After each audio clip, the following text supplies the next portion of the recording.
Buenas, si os parece volvemos a las sillas para empezar con la siguiente mesa, que con el tema de los micros llevamos con un pelín de retraso y para no quitar tiempo a los ponentes.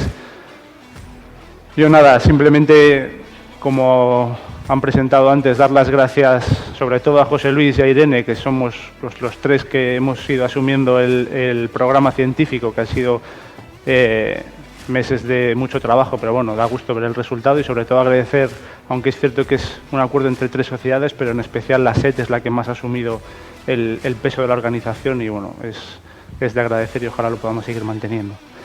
Y ahora sin más, vamos a pasar a la siguiente mesa, que es centrada en los receptores de trasplante pulmonar. Y bueno, la verdad es que a mí me parece que es una mesa excelente. En primer lugar, tenemos al doctor Robin Bosch, que es un referente internacional en el mundo del trasplante pulmonar, que nos hablará de los trasplantes de pulmón en pacientes hipersensibilizados. Luego mi compañera Sandra Tello nos va a hablar de actualización en receptores con antecedentes oncológicos. La doctora Alba Gómez Garrido nos va a hablar sobre la fragilidad y sarcopenia y, en último lugar, Cristian García nos hablará de la valoración y el manejo de los pacientes con candidatos al trasplante con riesgo cardiovascular. Así que, sin más, les dejamos a ellos, que son los protagonistas, y, bueno, comparto la moderación, que se me ha olvidado, lo iba a haber dicho al principio con el compañero, con Juan Pablo de Valencia. So, our first speaker, Dr. Robin Bosch from Leuven, Belgium. He's going to talk about the struggling problem in lung transplant receptors. Dr. Bosch. Hola, buenos días, and I will switch to English. Thank you for having me for this talk on lung transplantation in pre-sensitized recipients. I have no conflicts of interest related to this talk. So I will start the talk with a case from our center. So this is Carmen, 55 years old. She was referred for transplantation for COPD. She had no major contraindications during the screening, but we got a report from the HLA lab back, and it said the patient is HLA sensitized. And I'll give you the summary of what the HLA lab reports. So broad sensitization for class 1 and class 2 anti-HLA antibodies with a very high calculated, so virtual PRA, about 90%. So what to do? Can we transplant this patient or not? Or should we find some way to treat her? Actually, at that time, we chose not to transplant this patient. The reason why we are facing with these difficulties regarding making decisions whether to transplant or not is that this HLA sensitization is related to several problems. One of the problems is that the patient has a very much longer waiting list time in order to find a HLA compatible donor. And so from the big pool of donors out there, there will only be one or two or maybe a few more which are compatible for this specific patient, which makes the search more difficult. Of course, longer waiting list time is also related to waiting list mortality, as this is shown on, I will try to move to the next slide. As is shown in this study from 2019, which clearly shows a very strong association between HLA sensitization, so the degree of sensitization, PRA, and the wait list time on the left side. So the chance of getting transplanted, on the right side, the chance of dying while on the waiting list. So the higher the PRA, the longer the patient waits and the more risk he has or she has to die on the waiting list. Another issue regarding sensitization, of course, and that's what we're all afraid of, is that these anti-HLA antibodies will attack and harm the graft if you implant the lung. And so this process of antibody-mediated allograft injury or rejection, an organ-specific process, of course, we all know this, causes HLA binding to the endothelium, complement activation, endothelial cell activation,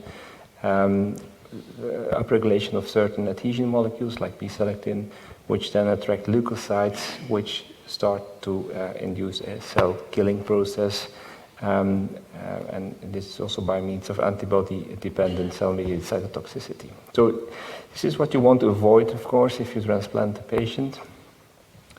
And so this acute tissue injury, the microvascular inflammation, is something that's seen in these HLA-sensitized patients, not only in lung but also kidney, heart transplant patients. And if this continues, of course, this will lead to chronic rejection. How does this look in lung? This is something you all know. So the pre-transplant antibodies, mainly if they are class 2 antibodies, mainly if they're DQ, and mainly if they're C1q binding, so complement activating. If these antibodies bind to the endothelium, they will cause inflammation, capillaritis, which basically also induces injury to the alveolar capillary interface, causing acute lung injury, DAD, organizing pneumonia, fibroelastosis. We call this on histology AMR, and this may lead then or have a consequence of graft dysfunction, being acute or chronic lung allograft dysfunction.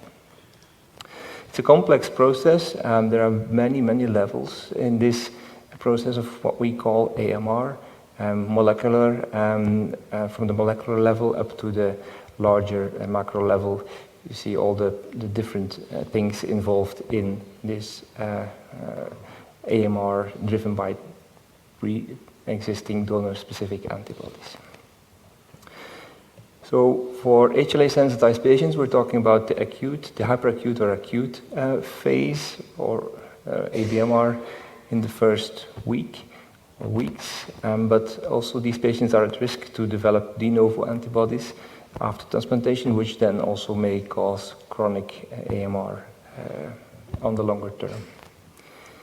So how to overcome this HLA sensitization? Well, it's proposed to do this by desensitization, and objectives are to gain access to HLA-compatible grafts, and so reduce waitlist time and mortality, to avoid this hyperacute and acute rejection, and to decrease the risk for later AMR or CLAD. You can do this pre-operatively or intra or perioperatively, and there are several ways to achieve this, or we think there are several ways to achieve this, either by reducing the antibodies which are circulating, by removing them, binding them with IVIG cleavage with imlifidase nowadays, inhibition of its action in the graft, so with complement inhibitors or IVIG, inhibition of their production with anti-CD20, so anti-B cell treatment, proteasome inhibitors, or try to attenuate antibody production by other products which are listed on the slide.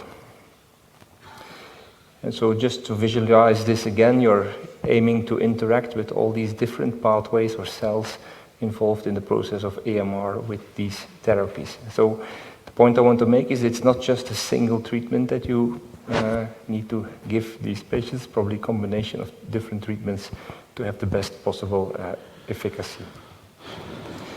Of course, this desensitization treatment comes on top of the induction treatment that we usually, or most centers usually would give for transplant patients, and on top of the maintenance treatment which is initiated in the days following transplantation, which means that you are really severely immunodepleting your patient, which increases, of course, the infectious risk of this patient. And so this is something that we need to take into account.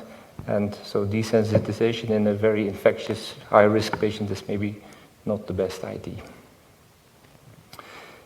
So who will we have to desensitize?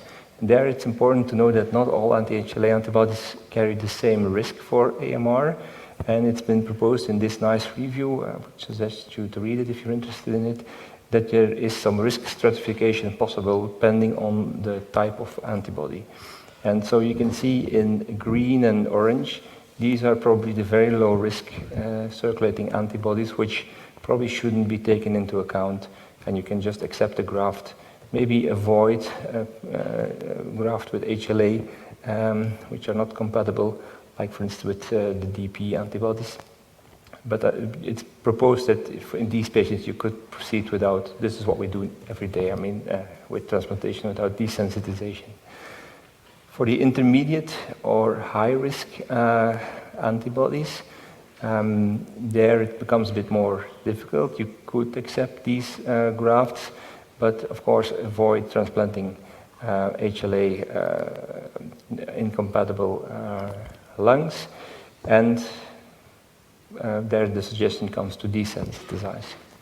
In the very high-risk patients, it's probably not a good idea, based on current literature, to accept these lungs for the patients, and so probably it should be declined, although there is some discussion about this.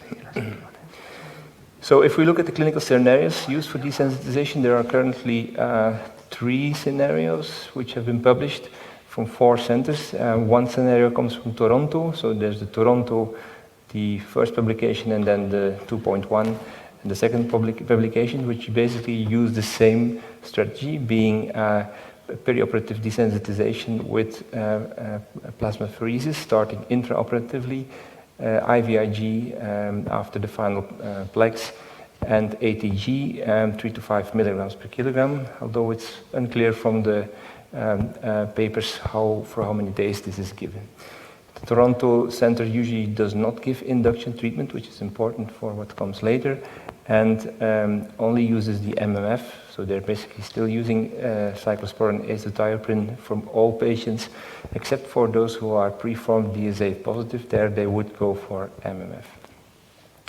And so the first study looked at outcomes in these patients who were preformed DSA positive versus those who were not, or the unsensitized patients. And the second study did actually the same in a more recent cohort, and they looked at the virtual crossmatch rather than the presence of antibodies. The point I want to make is that basically, if you question now, does this work? It appears that this regimen seems to be doing not bad regarding protecting these patients from bad outcomes, because the survival, allograft survival, and also clade-free survival of these sensitized patients, and in the left side curves, these are the red lines.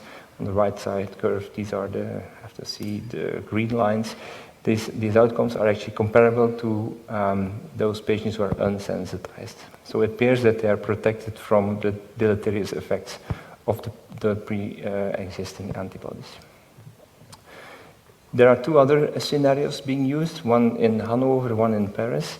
Again, the Hanover group uses perioperative desensitization with plaques, started before the transplant, continued for 3 days.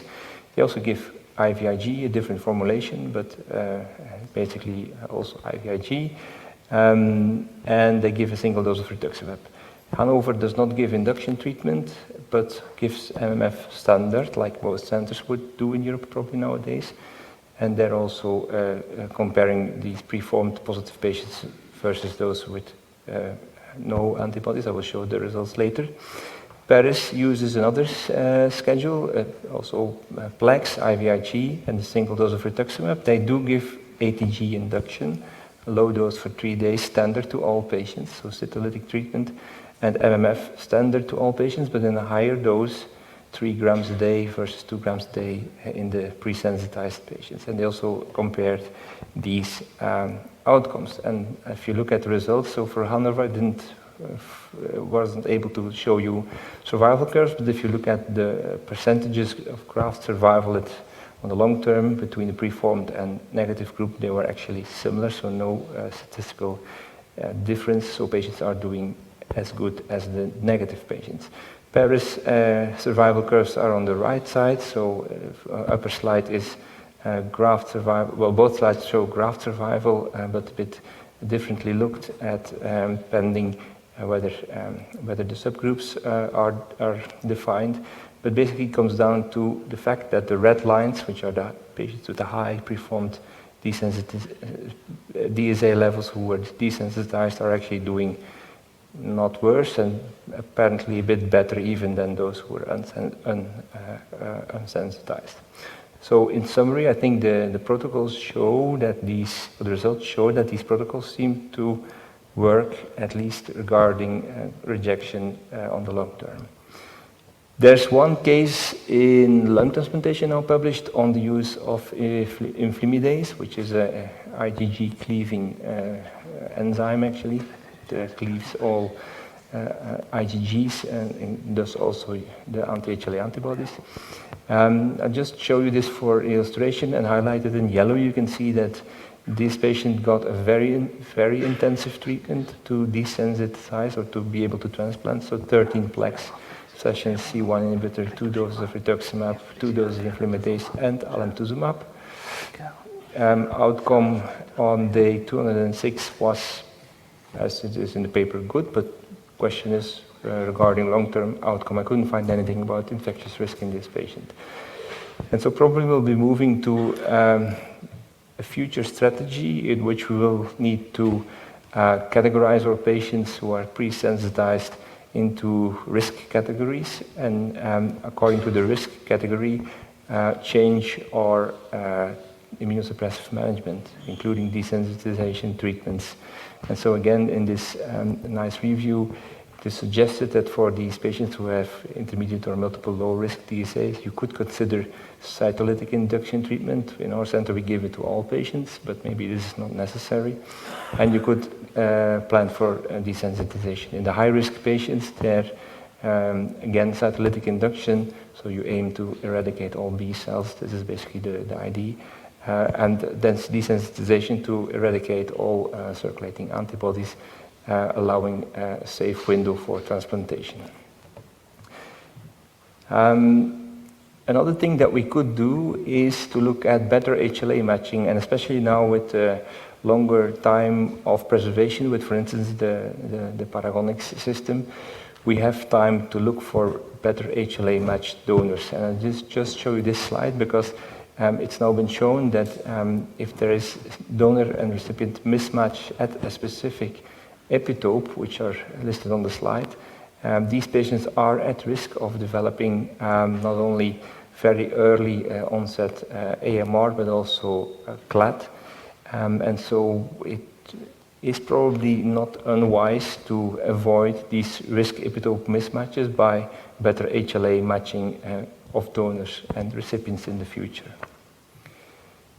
Something I won't talk too much about are pre-existing non-HLA antibodies. It's also been clear now that there are many patients who have circulating non-HLA antibodies, like directed against collagen 1 or 5, because of their lung disease pre-transplant, which then may have a deleterious effect in the early post-transplant phase. And just to show you one case, so this is an interesting case, a donor of which the right lung was transplanted to one patient and the left lung was transplanted to another patient. And so the first patient, he developed on day 1 actually what they called hyperacute non-DSA AMR with diffuse alveolar damage and C4d positive staining. And it was shown that this was due to pre-existing non-HLA antibodies to collagen 1 and 5 and KF1 tubulin in this patient which were present prior to the transplant. Second patient developed the same picture, but a bit later on day 24. And there also it was shown that this was due to de novo occurrence of non-HLA antibodies to the same self-antigens. And so these patients were treated as AMR. So probably we have missed many of these patients with pre-existing non-HLA antibodies causing a kind of acute lung injury in the early days. And so this is something that needs to be studied further, because if you look at, and this is an interesting study from the Paris group, if you look at the proportion of patients who do have pre-existing non-HLA antibodies at the moment or prior to transplantation, it's a large group, and there are many non-anti-HLA antibodies which they could document to be present, and it seems that this is related also to outcome in this patient. So if you now would ask me, lung transplantation in HLA sensitized patients, is it possible? Yes, I think it is possible, not for all patients, but for selected patients, yes. If we use risk stratification and combined treatment, but there's no current golden standard treatment, so this is something that needs to be developed. And for this, we need harmonization of definitions and treatments of this clinical condition. And so hopefully this document, which will come out later this year, which is a ISHLT consensus document on AMR after lung transplantation, will help to guide future studies on this.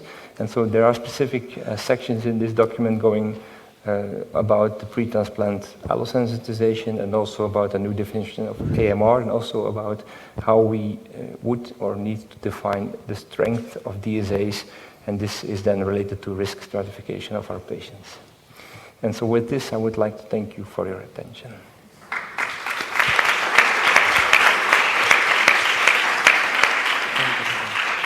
So the questions will be at the end. So the next presentation.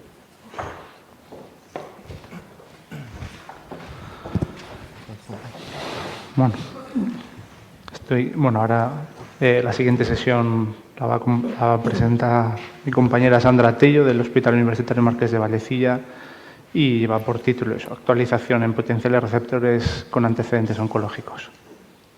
Buenos días a todos. Yo voy a intentar hacer un resumen de lo que hay publicado sobre antecedentes oncológicos en nuestros pacientes, pero la verdad es que me he encontrado que hay bastante poco en trasplante de pulmón. Este es el índice que voy a seguir y como introducción quiero nombrar en un principio los dos últimos documentos de consenso de selección de candidatos a trasplante.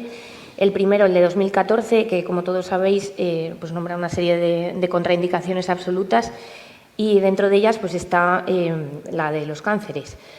Hasta hace no mucho todos seguíamos este consenso y establecieron que había que esperar 2 años en aquellos pacientes con bajo riesgo de recurrencia, como son los cánceres de piel no melanoma, y por lo menos 5 años en el resto de cánceres.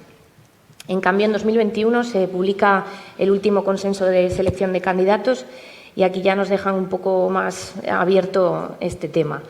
Sí que contraindican, obviamente, una malignidad de alto riesgo de recurrencia o de muerte, pero bueno, nos instan a recurrir a los compañeros de oncología para ayudarnos.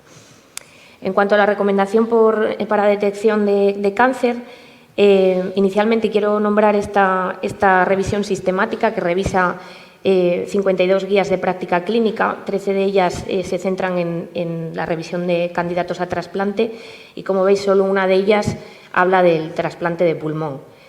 Bueno, inicialmente la mayoría de las guías de práctica clínica lo que hacen es recomendar que todos los pacientes pretrasplante tengan su cribado poblacional actualizado.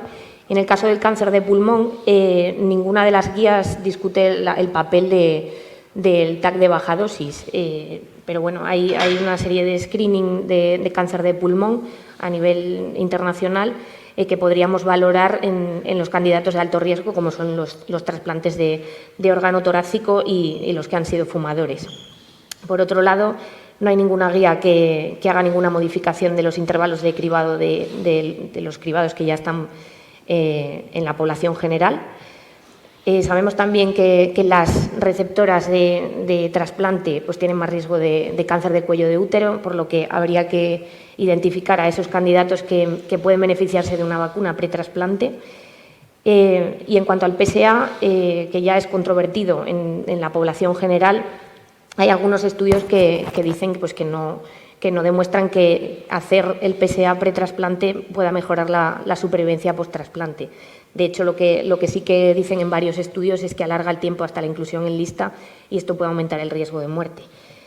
Y por último, pues bueno, sabemos que el cáncer más frecuente post-trasplante es el de piel, por lo que me ha llamado muchísimo la atención que no haya ninguna guía, salvo 2 y relacionadas con el trasplante renal, que recomienden una revisión del cuerpo entero para detectar neoplasias dermatológicas.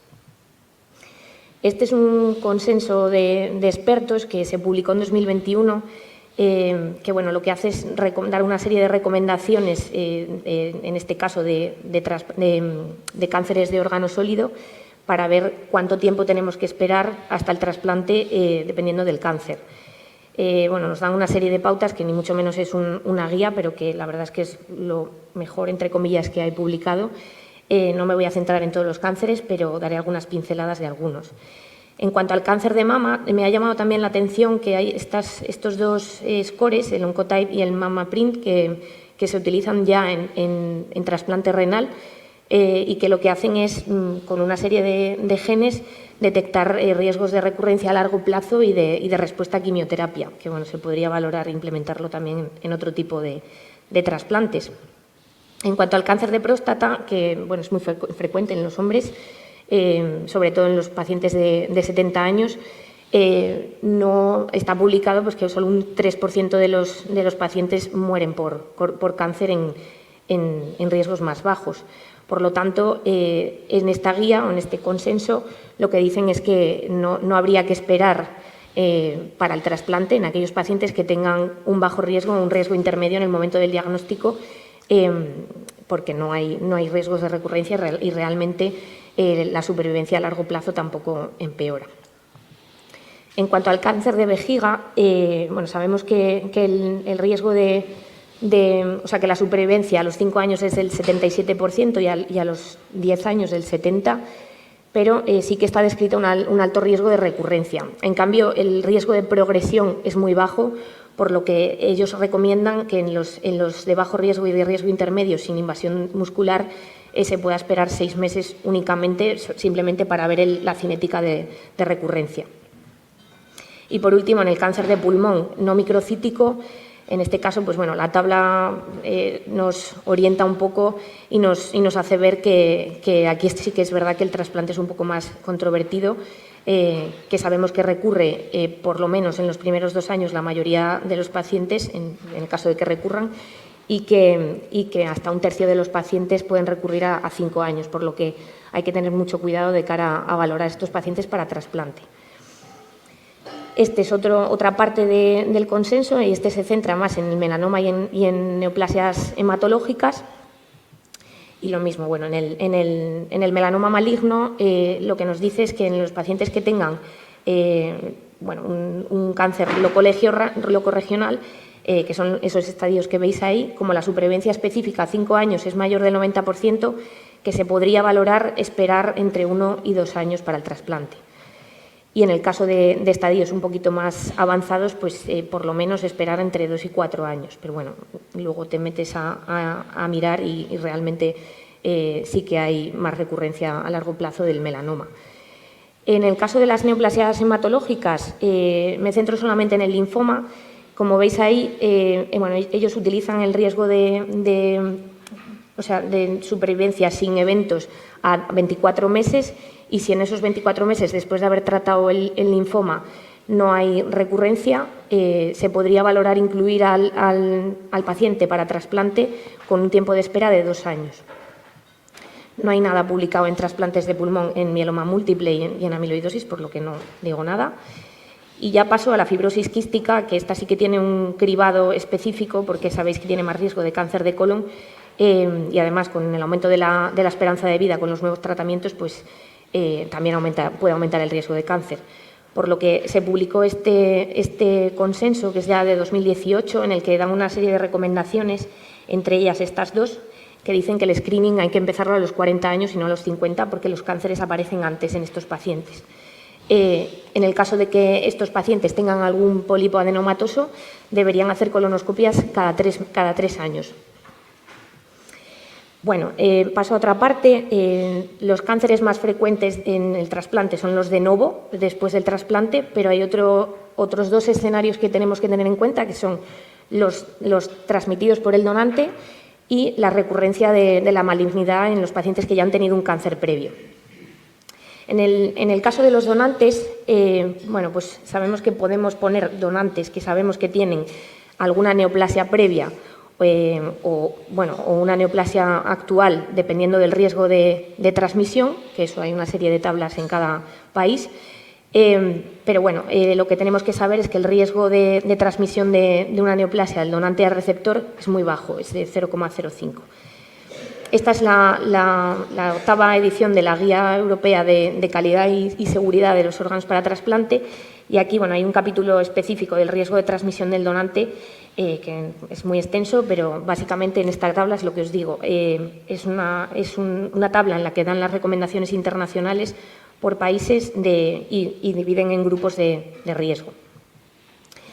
La Notify Library también publicó unas recomendaciones para prevenir la transmisión de los donantes que se basan en hacer una historia detallada, en un examen físico para ver cicatrices de cirugías previas, marcadores tumorales o inspección de órganos intratorácicos o intraabdominales.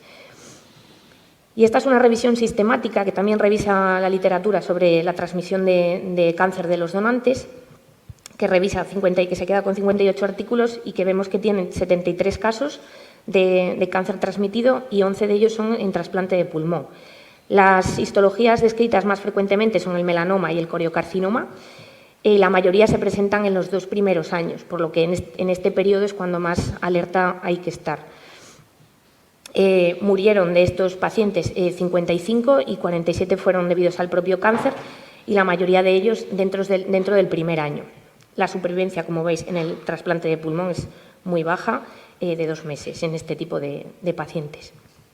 Por último, este es un artículo ya muy clásico de 2010 de la transmisión del melanoma y lo pongo aquí porque es el cáncer que más se detecta, o sea, el que más se notifica como transmitido a receptor.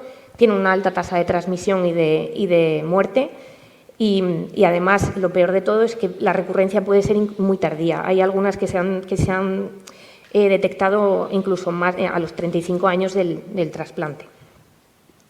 En la fisiopatología no me voy a meter, pero es muy interesante, la verdad, cómo quedan latentes las células y en el momento en el que están inmunodeprimidos los pacientes, pues escapan de esa latencia y se desarrollan. Por lo tanto, si hay un donante que sepamos que tiene un melanoma, no debe donar.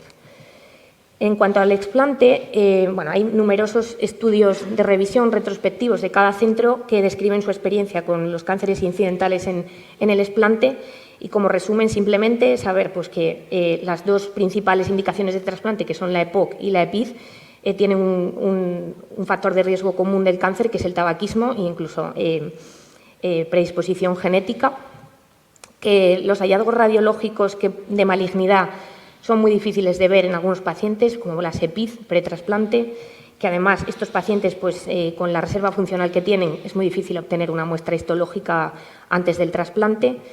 Y se ha descrito en conjunto una incidencia de carcinomas incidentales de entre 0,4 y 2,9.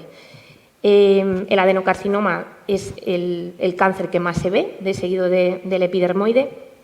Y bueno, el pronóstico de estos pacientes depende mucho del tratamiento que se les dé, pero no hay nada publicado sobre qué tratamiento o qué manejo de la inmunosupresión hay que hacer en estos pacientes.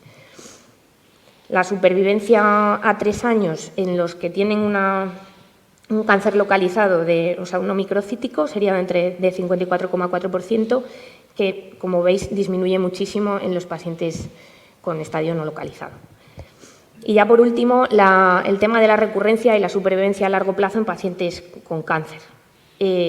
Sabéis que el envejecimiento de la población lleva de su mano un aumento del riesgo de cáncer, por lo tanto cada vez tenemos más receptores que han podido tener una neoplasia previa y además con la implementación del LAS ha aumentado también el número de receptores de mayor edad. Se ha descrito una tasa de recurrencia de neoplasias de entre 0 y 57%, que como veis es un intervalo bastante amplio. Esto es una revisión sistemática y un metaanálisis que ya también es de 2017, pero que revisa toda la bibliografía que había hasta entonces y que incluye 57 estudios y solo 3 de ellos son de trasplante de pulmón. Los receptores de trasplante que tenían un cáncer previo, la recurrencia estaba entre 0,38 y 22,4 y en el metaanálisis metieron 22 estudios y la estimación global o agrupada de la tasa de cáncer era de 1,6. Luego se hizo un metaanálisis de su grupo porque lo anterior era muy heterogéneo y ahí vieron en los trasplantes de órganos torácicos que la tasa era de 1,3 por eventos por 100 personas año. Y luego vieron también que el intervalo de tiempo desde el cáncer hasta el trasplante, si era menor de 5 años, tenía un mayor riesgo de recurrencia que si era de más de 5 años. Y ya, por último, este estudio, que es un estudio poblacional de 2018, que compara los pacientes que tienen previamente una neoplasia en los resultados después del trasplante con los que no han tenido ni una neoplasia. Y como veis, también es muy extensa y lo que habla es que los pacientes con historia de cáncer tienen un riesgo aumentado de mortalidad específica por cáncer y por todas las causas, que una historia de neoplasia de alto riesgo tiene peores resultados, lógicamente, pero que es independiente del tiempo desde el cáncer hasta el trasplante, y que prolongar los intervalos entre el cáncer y el trasplante aumenta mucho el riesgo de mortalidad no oncológica, porque al final lo que decimos, hay cánceres que tienen menos riesgo de mortalidad y que nos hacen esperar hasta el trasplante lo mismo que los de alto riesgo, por lo que en este caso los pacientes pueden morir más por otras comorbilidades. Como conclusiones, lo que os he comentado previamente, las guías, las que hay, sí que recomiendan que los screening, por lo menos poblacionales, estén actualizados en los pacientes antes de incluirse en lista de trasplante. En el caso de la fibrosis quística hay un cribado específico, que hay que valorar los beneficios de los screening muy estrictos para evitar el riesgo de recurrencia en contraposición con los riesgos de retrasar el trasplante y que pueda aumentar la mortalidad, que hay que tener mucho cuidado con los criterios de expansión de donantes, porque nos podemos encontrar alguna sorpresa, que no hay que aceptar donantes que hayan tenido un melanoma o que sepamos que ha tenido un melanoma, y que es muy difícil hacer un cribado pretrasplante para evitar que nos encontremos algún hallazgo en el explante, porque al final los hallazgos radiológicos yo creo que todos lo hacemos bien. Supongo que en todos los centros haréis tags cada cierto tiempo y sabéis que es difícil diferenciar entre una masa o un conglomerado fibrótico, por lo que yo creo que a día de hoy no sé qué podríamos hacer para evitar esto.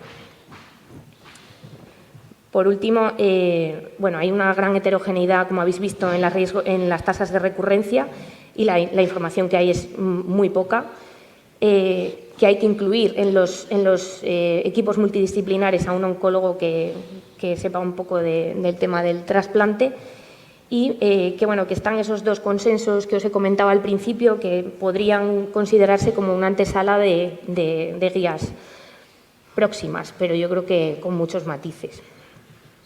Muchas gracias.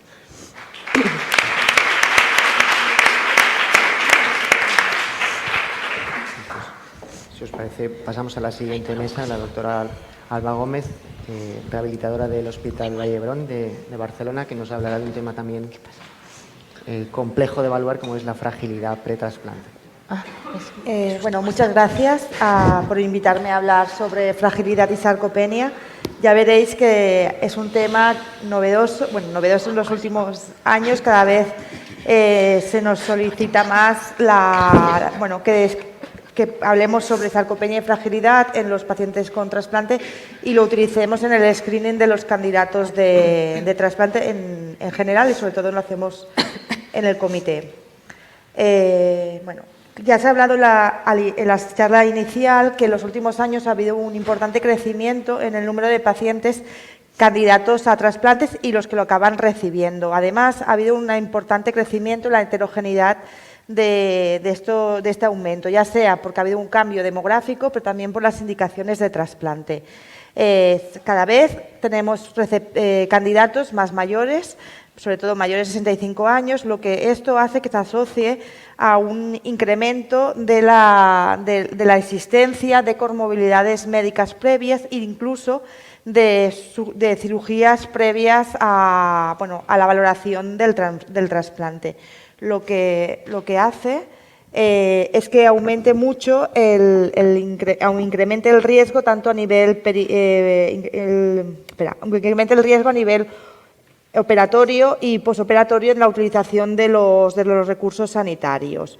Por otro lado, es importante hacer un pequeño recordatorio de que las personas de mayor edad nos encontramos una serie de conceptos que se encuentran entre ellos relacionados, como puede ser la multimorbilidad, suelen ser personas que están polimedicadas, unas alteraciones de la fragilidad física con mucha comorbilidad, muchas alteraciones en la vida diaria, la sarcopenia muy relacionada con la necesidad de oxigenoterapia y la situación de hipoxemia, muscular y también por los niveles bajos de actividad física que tienen estos pacientes candidatos a trasplante.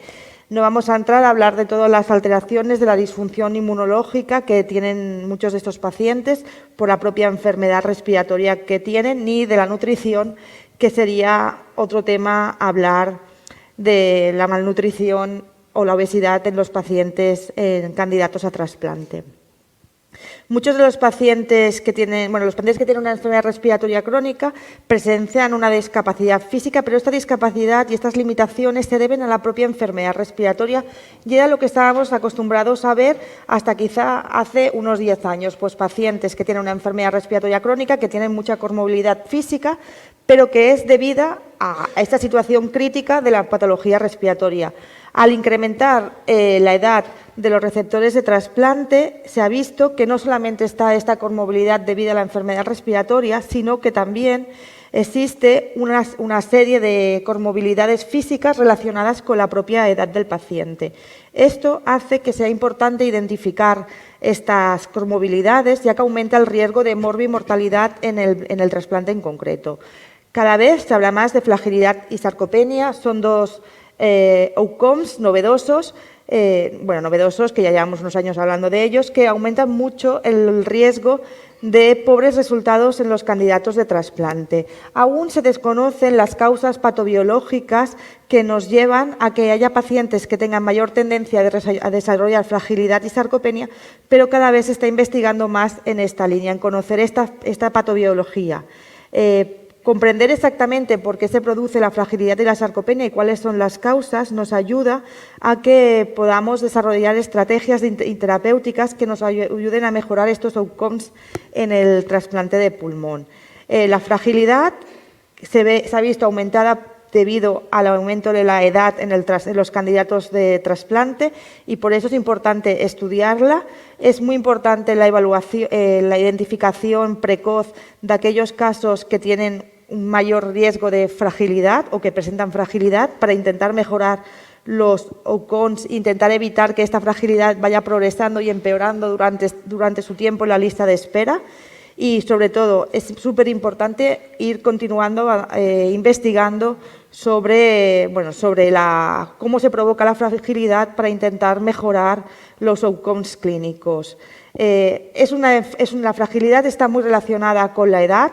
La definición es es un síndrome multidimensional que se asocia a una disfunción subclínica y a los límites de la reserva fisiológica que afecta a uno o muchos órganos y siempre se empieza a encontrar en las personas que van relacionado con la edad.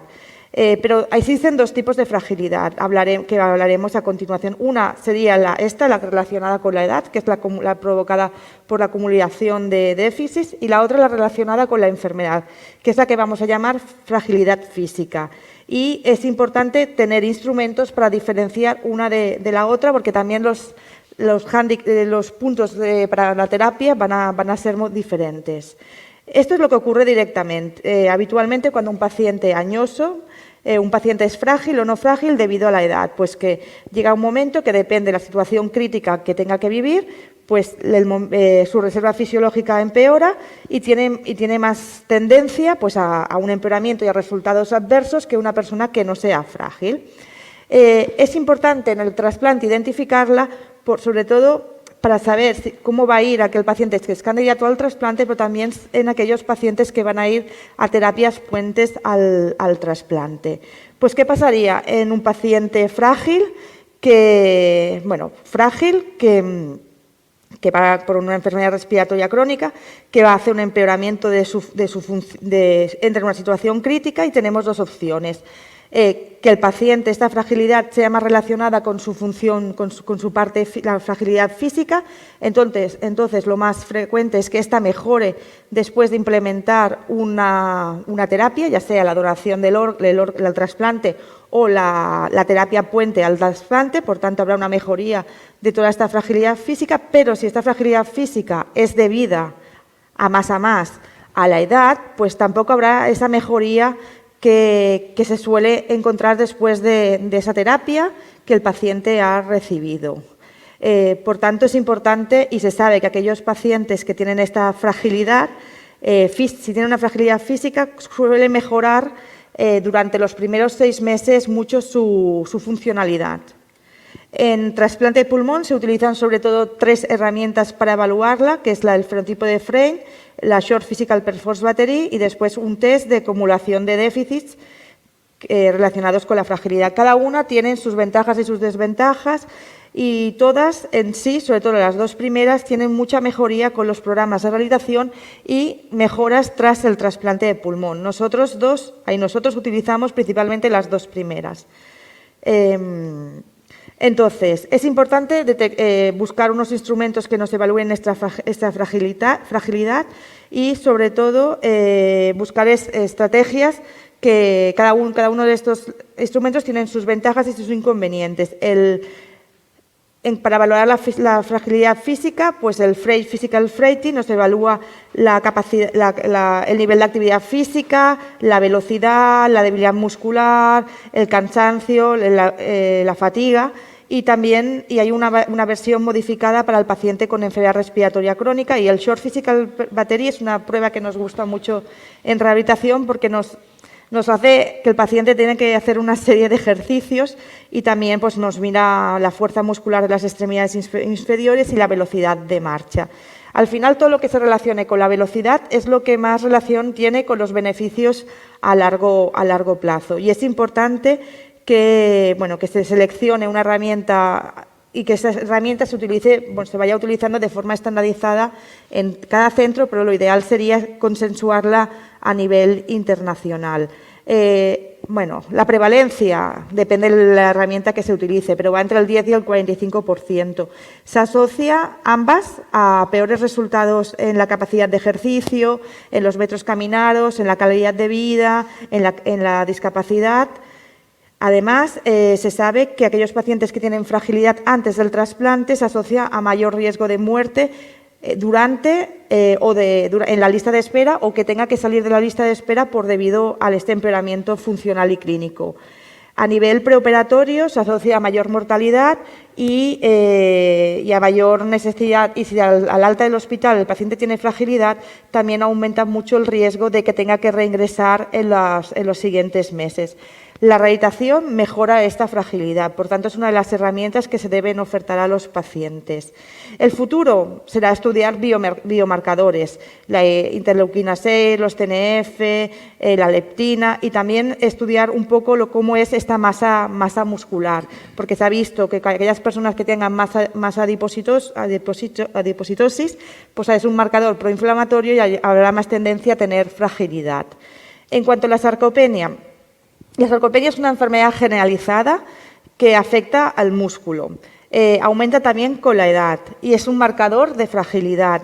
La definición de sarcopenia es una combinación entre la reducción de masa muscular y de fuerza muscular. Y esta se asocia a mayor discapacidad, a mayor riesgo de caídas, muerte en las personas pues, más añosas. También está muy asociada a la mortalidad antes y después de un paciente que se vaya a trasplantar. En cuanto a la evaluación, el equipo de Cruz-Genov es el que a nivel internacional más ha intentado estandarizar cómo evaluar la sarcopenia. Hasta hace poco se utilizaba este algoritmo diagnóstico que lo que se hacía era ir a intentar a buscar casos que puedan tener sarcopenia. Actualmente ha sido ya sustituido hace pocos meses y en cuanto al trasplante existen varias formas de evaluar la sarcopenia y al final con la gráfica de abajo lo que quiero mostrar es que dependiendo cuáles sean los límites que se utilizan para decir que un paciente tiene sarcopenia o no, podemos encontrar unos casos o otro número de casos. Así que hay mucha diversidad dependiendo de la metodología que se utilice para diagnosticarla. Igualmente, la prevalencia es un rango amplio, entre un 10 y un 30%, pero no hay un estudio propio de sarcopenia en el paciente con trasplante de pulmón. Ya hacia el 2018, 2000 así, se inventó buscar un marcador analítico en el trasplante de pulmón que nos ayudase a detectar aquellos pacientes que tienen sarcopenia. Existe que es mirar la relación entre la creatinina y la cistecina a nivel y el grosor del músculo psoas a nivel del E3. Es interesante, pero después en la clínica yo no lo he visto utilizar. Bueno, ahora, recientemente, en el mes de marzo, la GLIS, que es la Asociación Internacional que estudia la sarcopenia, ha sacado un nuevo concepto de sarcopenia, en donde, bueno, y que recientemente y próximamente va a salir publicado ya cómo son los cortes para el diagnóstico de sarcopenia, en donde le dan mucha importancia a evaluar la fuerza muscular. Y decir que, bueno, pues eso, que la sarcopenia es una enfermedad del músculo, que aumenta con la edad, que es reversible, que si la tratamos mejorará. Y que, bueno, existe una sarcopenia que depende de la edad y otra que no depende de la edad, y lo más importante es que nos da un empeoramiento de los outcomes clínicos y sobre todo lo sabemos que es lo que pasará en el paciente trasplantado. A nivel de evaluación, para evaluar la fuerza muscular, lo primero y sencillo que se puede utilizar es un dinamómetro de garra, y es la prueba que se recomienda utilizar de inicio en los pacientes con trasplante de pulmón, en los receptores y también después. Nos ayuda a predecir la sarcopenia de esos pacientes y luego otros outcomes. Y tiene muy buena asociación con toda la función pulmonar. Pero tiene un pero, que aún no existe un consenso sobre los cut-off, qué valores son los límites en cuanto a la sarcopenia o la mejoría después de un programa de rehabilitación. Se considera unos 5 kilos, pero bueno, aún no existe el cut-off estándar. Otra forma que se puede utilizar para estudiar más la masa muscular, la cantidad de masa esquelética que tiene la persona, sería la bioimpedanciometría, que es fácil utilizarlo en la consulta, ya que nos hace un análisis de la composición corporal de la persona y nos da información sobre la masa esquelética, pero también sobre el ángulo de fase, que está muy relacionado con la calidad biológica y la reserva biológica de esa persona. Peores valores, peores resultados funcionales. Y cada vez más veremos el uso de la ecografía muscular para intentar ver el grosor del cuádriceps y cómo éste puede mejorar o no tras un programa de rehabilitación en aquellos pacientes que son sarcopénicos. Nosotros lo realizamos sobre todo en pacientes ya dados de alta de trasplante que están haciendo la rehabilitación post-trasplante y hemos visto una mejoría considerable. Vale. El futuro, supongo que habrá unos softwares en los TACs que nos analizarán la cantidad de musculatura esquelética y luego se utilizará la inteligencia artificial para decidir cuál es la variable principal. Esta la hemos hablado un poquito al principio y es más sobre el trasplante renal, pero puede ser utilizada también en la patología pulmonar. Hay muchas cosas que nos afectan a la persona y que aumentan el riesgo de que el paciente tenga sarcopenia y fragilidad y un empeoramiento físico en general. ¿Qué hacemos nosotros? Nosotros lo que solemos hacer en primer lugar es evaluar la fragilidad con el Short Physical Perforce Battery y también pasamos la escala de Frege. Posteriormente evaluamos la fuerza muscular con un dinamómetro de garra y si el valor de la fuerza del dinamómetro de garra es patológico, le realizamos al paciente una bioimpedanciometría para saber realmente si tiene sarcopenia, clasificar el porcentaje de sarcopenia que tiene y luego si lo tiene y es frágil y sarcopénico, pues hace programa de rehabilitación. Ya acabando, aquí es un artículo que os recomiendo leer, es una revisión sobre los candidatos, la evaluación de los candidatos y la optimización de los pacientes en trasplante. En definitiva, lo que yo sobre todo quería decir es que no existe una herramienta única para evaluar ni la fragilidad en el trasplante, ni tampoco es la respuesta a todas las preguntas que tenemos.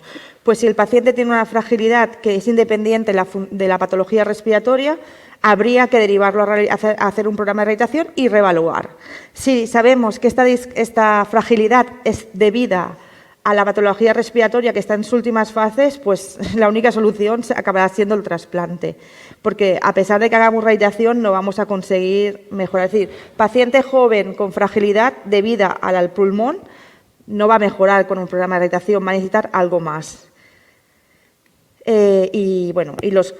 Las conclusiones no las voy a leer porque ya se me ha acabado el tiempo, pero simplemente decir eso, que hay que balancear todos los pacientes, evaluar la fragilidad y la sarcopenia, daros información a vosotros, participar en el debate de si el paciente puede mejorar, no mejorar, pero en el fondo cada paciente es un mundo y cada paciente debe individualizarse.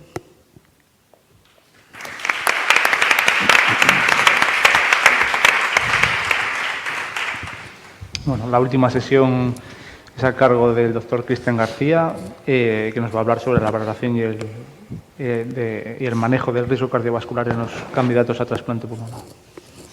Bueno, buenos días y muchas gracias a los coordinadores por la invitación a participar en este simposio. Voy a hablar del assessment cardiovascular en los receptores de trasplante pulmonar. Se basa en esta evaluación sirve para evaluar el riesgo de los pacientes que están con mayor probabilidad de desarrollar una enfermedad cardiovascular y que esta enfermedad no pueda producir un evento adverso, como ya son un infarto al corazón, un infarto cerebral, insuficiencia cardíaca, fibrilación auricular. La idea de esto es poder identificar a los individuos que tienen mayor riesgo y de esa forma poder poner algunas medidas preventivas para mejorar ese resultado y disminuir esa probabilidad. ¿Qué tomamos en cuenta? Hay muchos factores que se van a tomar en cuenta, algunos que no se pueden modificar, como la edad, el género, la historia familiar o si ya el paciente ha tenido algún evento cardiovascular previo. Factores que se podían mejorar o que el paciente puede cambiar, como sabemos, pues la tensión arterial, el azúcar, el índice de masa corporal, la dieta, el ejercicio, el colesterol, si fuma, si no fuma, el estrés y otros factores medioambientales como el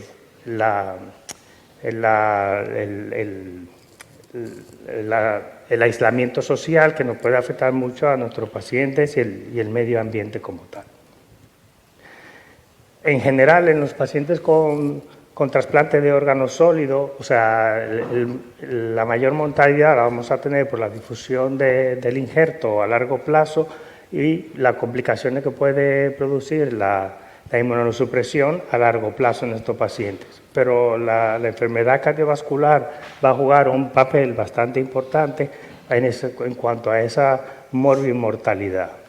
Como sabemos, en los pacientes que son candidatos al trasplante pulmonar, pues muchos de estos ya tienen algún factor de riesgo cardiovascular y la mayoría pues han sido fumadores o un tercio de estos pues ya tienen un factor cardiovascular previo. Y no solo eso, que después con los tratamientos que implementamos a estos pacientes, pues la mayoría va a desarrollar por lo menos un factor de riesgo cardiovascular.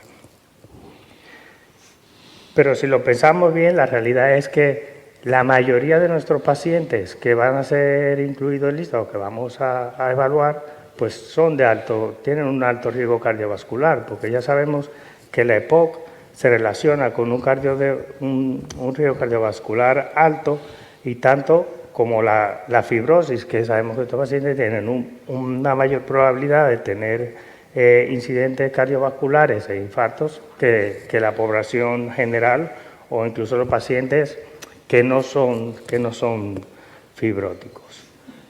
¿Y por qué puede haber esta relación? Bueno, pues muchos de los factores de riesgos están en relación en cuanto a la afectación pulmonar, de la enfermedad pulmonar o de la enfermedad cardiovascular, como sabemos, una vida sedentaria, la edad, el fumar, la obesidad, la diabetes, algunos tratamientos de lo que implementamos, el medio ambiente y las enfermedades autoinmunes en algunas ocasiones. ¿Qué sabemos? Hay muchos pacientes que tienen, en este estudio de Silvermore, que es bastante antiguo, pero yo creo que es de los estudios que va a definir mejor a nuestros pacientes, él tomó 126 pacientes en el pretrasplante sin ningún riesgo cardiovascular. A lo largo del seguimiento del posttrasplante, pues se vio que a los 3 años casi el 70% de los pacientes ya habían desarrollado hipertensión sistémica principalmente, seguido después por la hipercolesterolemia. Y a lo largo del seguimiento de casi 10 años, pues la mayoría de los pacientes por lo menos tenían 1 o 2 factores de riesgo cardiovasculares. En este otro estudio, pues nos recalca de nuevo, o sea, que los pacientes con trasplante de órganos sólidos en general, principalmente en el trasplante cardíaco, el trasplante renal, esta mortalidad por factores de riesgo cardiovasculares puede llegar a ser hasta un 40%. Incluso en los trasplantados hepáticos hasta un 20%, que no es tan marcado en los pacientes de trasplante pulmonar, no sé si probablemente porque no vivan tanto como el resto de los trasplantados de órganos sólidos, o que al principio nuestro cribado o nuestra evaluación para los pacientes para incluir en lista era muchísimo más estricta, y a largo plazo, como ya veremos, esto que se está cambiando y que está abriendo, pues empeorará esta supervivencia cardiovascular. Lo que llama la atención en este estudio es un estudio de 67 pacientes. Principalmente, ellos tomaron en el pretrasplante los pacientes que tenían, aquí en esta zona, en esta gráfica, los pacientes que no tenían ningún riesgo cardiovascular en el posttrasplante, en la barra azul, como son la hipertensión, la diabetes y el colesterol, y después lo valoraron a los 3 años. En el pretrasplante, casi 45 pacientes no tenían factores de riesgo cardiovascular, y a los 3 años de trasplante, pues solo un 7% de los pacientes, o sea, 7 pacientes no tenían ningún riesgo cardiovascular. Y como vemos que es algo acumulativo que va aumentando según va pasando el tiempo, los factores de riesgo cardiovasculares que van aumentando.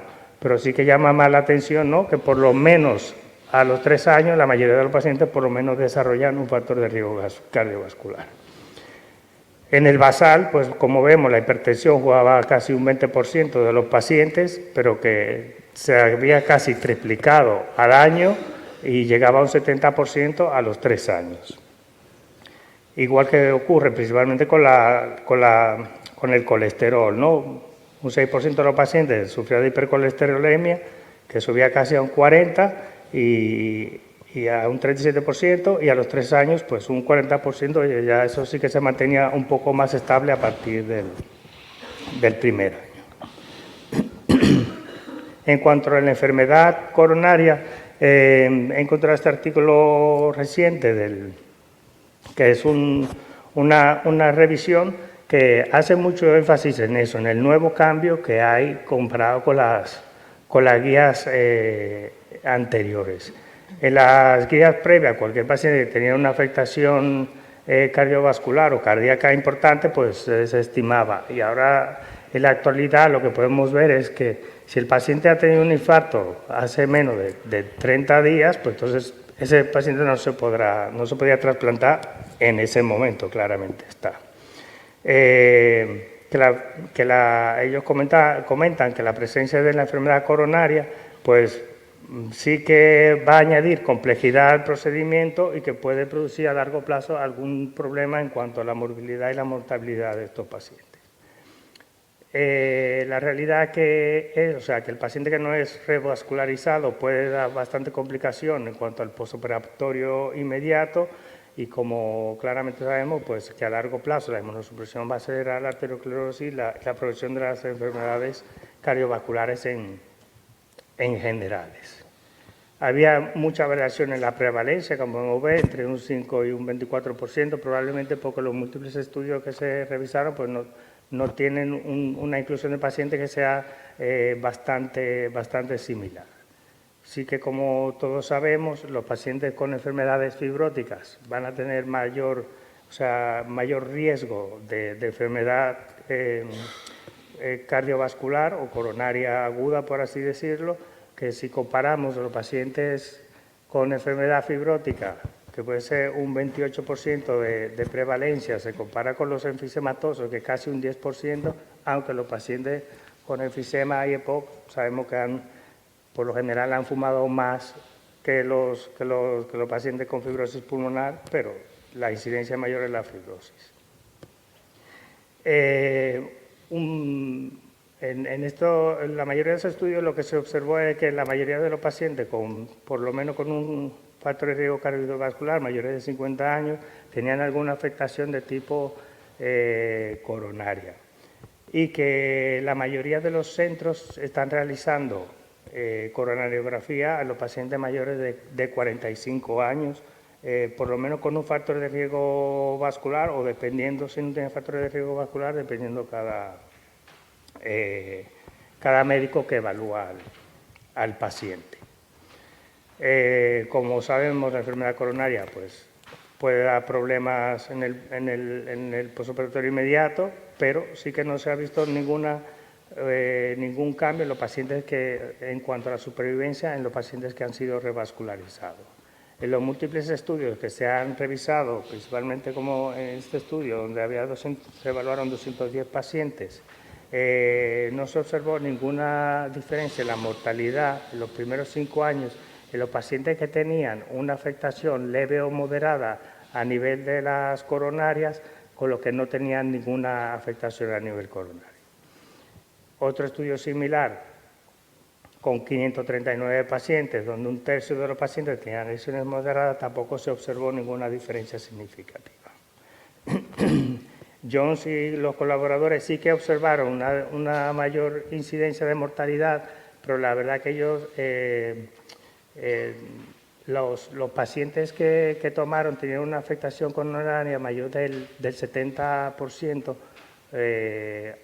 cuando la mayoría de los grupos o de los estudios toman como referencia una afectación grave a partir del 50% si es de la coronaria izquierda. Debemos estratificar el riesgo de nuestros pacientes para poder tratarlos de una mejor forma, porque esto nos puede ayudar a disminuir los factores de riesgo cardiovascular y las complicaciones a largo plazo, siempre haciendo mucho énfasis en la afectación de lo más modificable, que son la dieta, dejar de fumar, el ejercicio, y después ayudándolo, pues añadiendo las terapias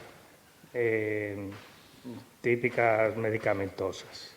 Solo recordar que muchos de estos problemas ocurren por los tratamientos que utilizamos en nuestros pacientes, por la inmunosupresión, algunos más diabetogénicos o por un sistema de hipertensión de lipidemia que otros, pero está presente en casi todos nuestros tratamientos. Solo comentar brevemente nuestra experiencia, que nosotros hicimos una revisión retrospectiva de los pacientes trasplantados en nuestro centro desde enero del 2009 a diciembre del 2015, en lo que se realizó una coronariografía. En estos pacientes, todos eran mayores de 55 años, por lo menos con un factor de riesgo cardiovascular, y los pacientes que tenían un cateterismo realizado de menor edad era por recomendación del médico que realizaba la valoración.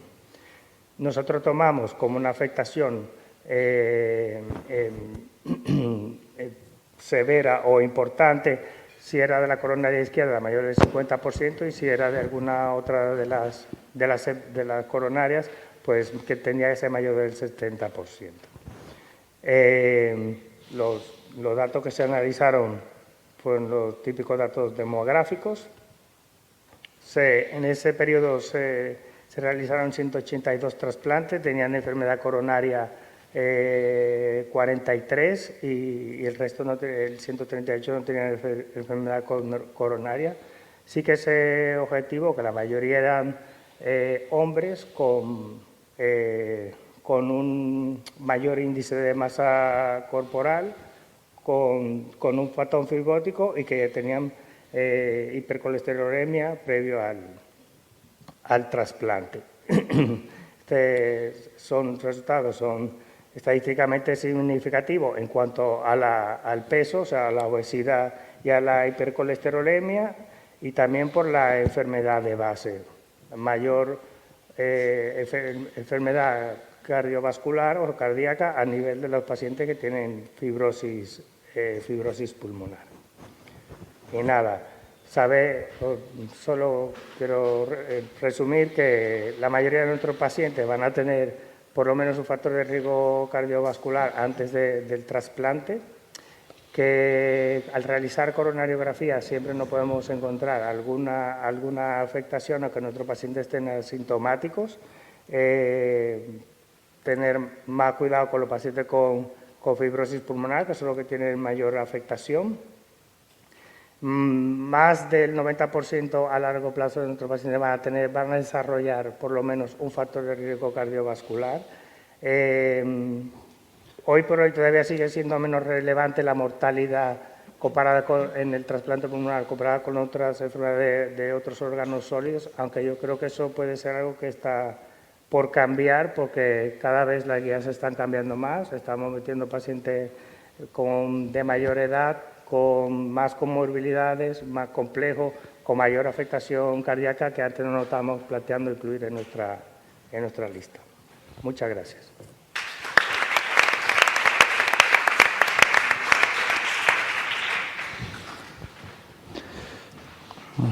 Tenemos todavía 5 minutos para hacer algunas preguntas. No sé si hay alguna pregunta entre el público. ¿Nadie se anima?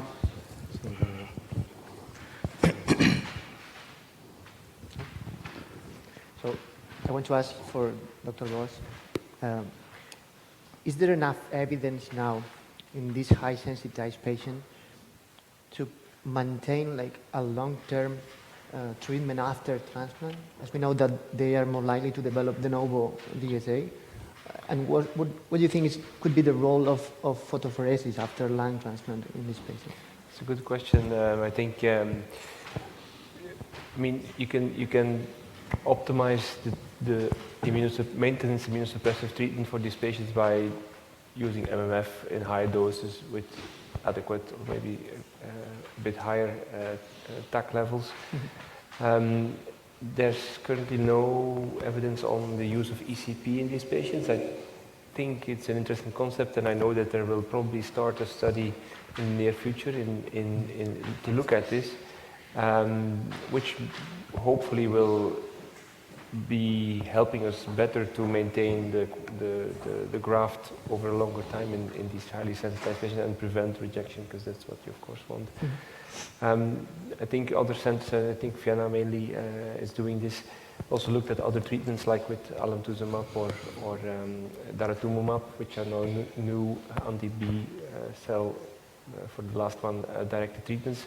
But I mean, it's only still experience-based rather than evidence-based. So we really need guidelines on this. Teníamos una pregunta ahí. Thank you very much for the presentation. I have a question regarding the timing for the plasmapheresis. Is it better to do it before the surgery?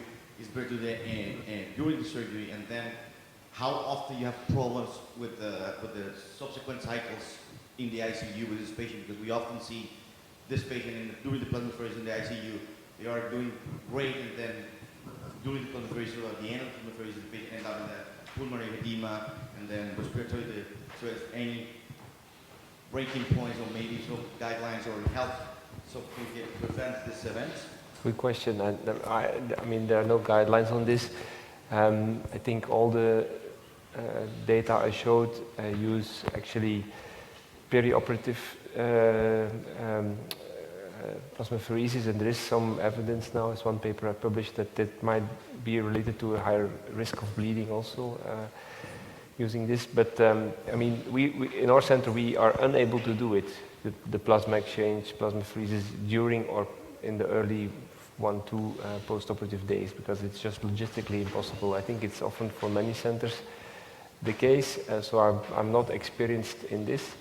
But I agree that with what, I mean, you have maybe an unstable patient who develops PGD, and then you come in with a plasmapheresis fluid changes, shifts, it's really not the easiest treatment to use. So we really need to have better treatments. HLA matching is something I think we should really work towards in the near future.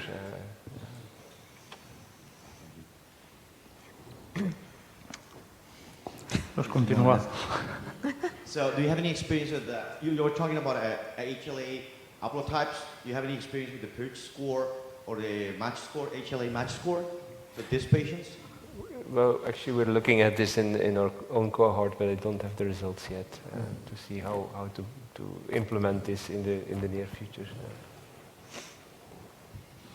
Yo agradecer a la mesa, me han gustado muchísimo las presentaciones y a colación de la presentación del doctor Cristian García en un simposio reciente de insuficiencia cardíaca, creo que debemos cambiar todos la mentalidad. En las últimas guías de la Sociedad Europea de Cardiología y Cirugía Cardíaca, hasta el 50% de los pacientes mayores de 45 años tienen 2 o más factores de riesgo cardiovascular. Esto en Estados Unidos y en España y en el resto de países europeos la tendencia es que vamos a eso, ¿no? A pesar de los nuevos tratamientos.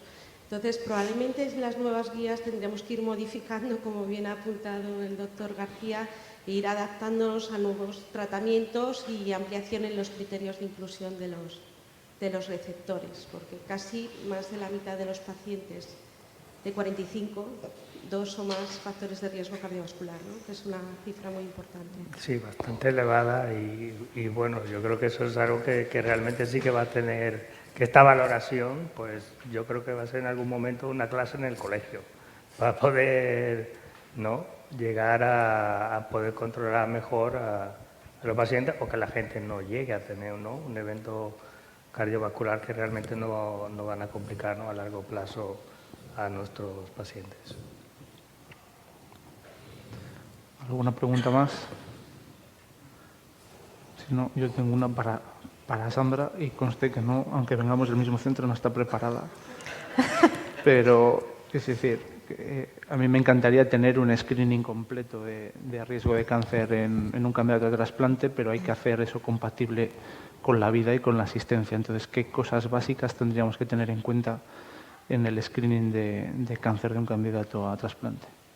Pero ¿te refieres a las pruebas para detectar, o sea, como... Hacer un screening nosotros, que si aplicamos el screening de cada uno de todos los órganos, eso Sí, es poco es compatible con la asistencia. Entonces, ¿qué cosas básicas tendríamos que tener en cuenta en un candidato a trasplante para evaluar su riesgo de cáncer?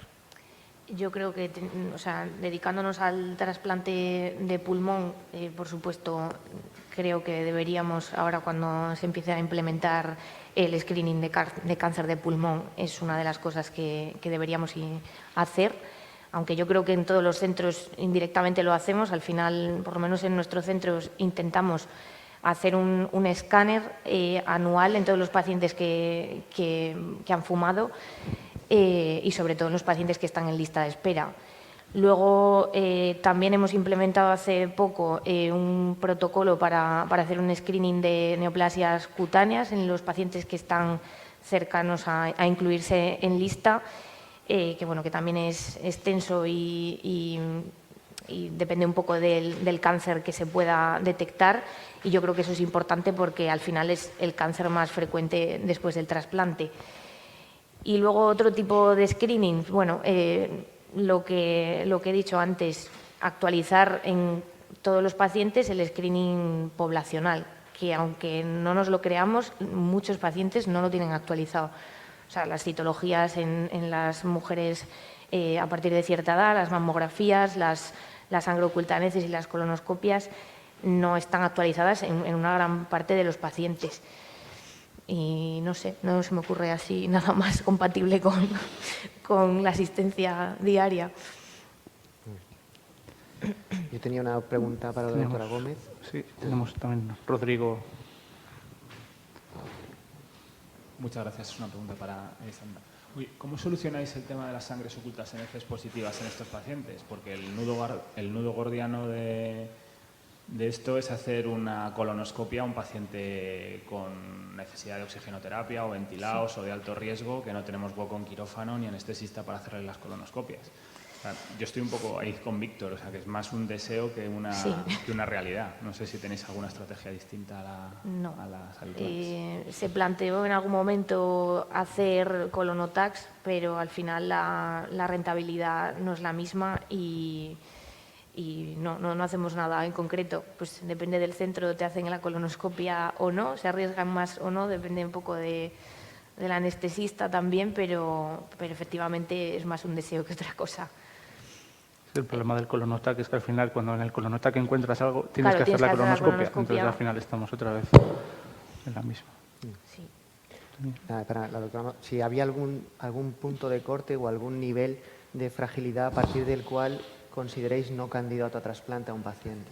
Bueno, Es el punto. discutimos mucho en el comité de trasplante, pero sobre todo lo que la experiencia, porque como evaluamos a todos los candidatos, los pasamos la misma valoración, al final, sobre todo cuando vemos que cuando se suma a la fragilidad de la sarcopenia, sí que lo mandamos a hacer programa de rehabilitación y lo reevaluamos al mes y medio, 2 meses, y muchas veces se vuelven a incluir. Los casos que se quedarían excluidos son los que paciente mayor, que sí que tenga mucha disfunción muscular, mucha sarcopenia, mucha fragilidad, pero con el paciente joven es muy difícil decidir. Sí, lo que solemos hacer es, intentamos hacer un programa durante un mes intensivo de cada día a la semana vengan al ambulatorio nuestro a hacer programa de rehabilitación y se evalúa al mes. Y así hemos conseguido que al mes muchos mejoren. Pero es muy difícil. Bueno, aquí hay gente del comité, que había estado en el comité o que está en el comité, se discute mucho. Una parte subjetiva también en este tipo de valoraciones, ¿no? Sí. Ves pacientes de 58 años que aparentan 70, ¿cómo mides esto? Pero al final, si tú a todos les haces las escalas de fragilidad y la dinamometría de garra, es que ya te van haciendo como una tendencia, y los que están mal los encuentras. Lo que pasa es que el problema es luego los puentes, los que luego hablarán. Cada candidato, por ejemplo, que está en ECMO, un puente de trasplante, no puede tener el mismo cribaje, tiene que ser los cut-off tienen que ser diferentes. No sé, es un mundo y hay mucha discusión en el comité activo. Bueno, muy bien, pues nada, muchas gracias a todos. Me ha encantado la mesa, lo he disfrutado mucho y nada, seguimos con el programa y con los siguientes compañeros. Bien, muchas gracias.